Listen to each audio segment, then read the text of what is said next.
आज हम बात कर रहे हैं न्यूजीलैंड स्टडी वीजा को लेके। स्पेशली बात करेंगे फाइनेंशियल को लेके। पहले फंड में क्या होता था कि हम मल्टीपल अकाउंट के अंदर फंड दिखा देते थे, अब सिंगल अकाउंट के अंदर आप फंड दिखा सकते हो। इसके बारे में पूरा ब्रीफ में आपको बताएंगे। नमस्कार, मैं Rajesh Bansal, hike visa consultant से। पहले क्या पोजीशन होती थी कि पेरेंट्स भी ग्रैंड पेरेंट्स भी ऐसे करके हम फंड लगा देते थे, वीजा आ जाता। पर अभी जो लेटेस्ट चल रहा है सिंगल अकाउंट के अंदर फंड चाहिए।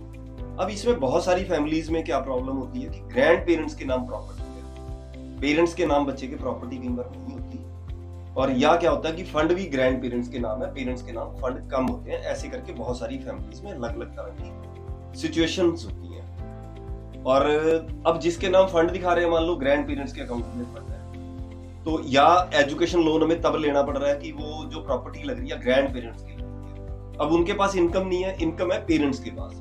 तो इस केस को हम कैसे हैंडल कर सकते हैं? इसका तरीका ये है, जो पेरेंट्स के पास फंड है और उसको क्या करना पड़ेगा, ग्रैंड पेरेंट्स के अकाउंट में सारे के सारे ट्रांसफर करने पड़ेंगे। मल्टीपल, मान लो कोई फादर के नाम फंड है, मदर के नाम फंड है, पर जो एजुकेशन लोन ले रहे हैं वो हम ग्रैंड पेरेंट्स की प्रॉपर्टी रख के ले रहे हैं। तो उसमें क्या करना है, अगर तो पेरेंट्स के पास एफडी है या कोई स्टूडेंट के बहन भाई के अकाउंट में आती है, उसको सबको आपको ब्रेक करना है।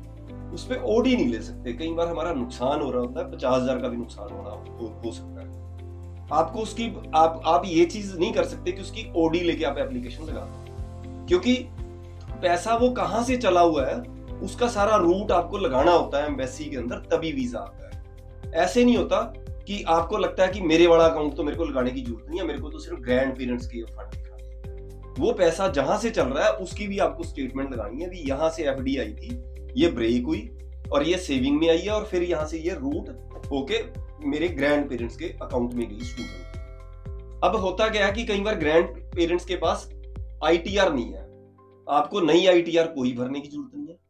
आप क्या कर सकते हो, अगर तो उनकी पेंशन आती है तो पेंशन की स्टेटमेंट लगा सकते हो। उनकी कोई कहां से पेंशन आ रही है, क्या चीज है, उसकी कोई आईडी पड़ी है, जहां से पेंशन आती है उसके प्रूफ लगाओ सारे के सारे।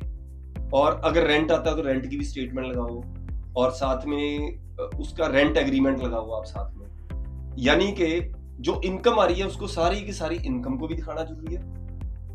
इनकम हम पेरेंट्स की लगा सकते हैं, ऐसा जरूरी नहीं कि ग्रैंड पेरेंट्स की ही इनकम लगानी जरूरी है। आपकी 10 लाख के आसपास इनकम है और सारे के सारा पैसा आपने एक अकाउंट के अंदर इकट्ठा कर दिया, चाहे वो ग्रैंड पेरेंट्स है चाहे पेरेंट्स है, सिंगल अकाउंट के अंदर फंड रहेगा। अगर ग्रैंड पेरेंट्स की इनकम नहीं है तो पेरेंट्स की चल सकती है। तो कई बार हमें लगता है कि फंड इनके अकाउंट में है, उसी के अकाउंट में ही सारी इनकम दिखानी पड़ेगी, इससे की कोई परवाह मारने की जरूरत नहीं है। 100% वीजा आएगा। पेरेंट्स की इनकम होनी बहुत ज्यादा जरूरी है। नहीं हुई तो उसको थोड़ा सा आप लेट एप्लीकेशन को कर सकते हो। जब तक वो इनकम का सिस्टम समझ नहीं आता तब तक आप अपनी एप्लीकेशन नहीं लगाओ। पेरेंट्स की इनकम को आप मिस करके सिर्फ ग्रैंड पेरेंट्स की इनकम के बेस पे एप्लीकेशन नहीं लगा सकते। कोई डाउट हो रहा है, नीचे लिखे नंबर पे कॉल करो, हाइक वीजा पे आके मिलो, कमेंट करो आप।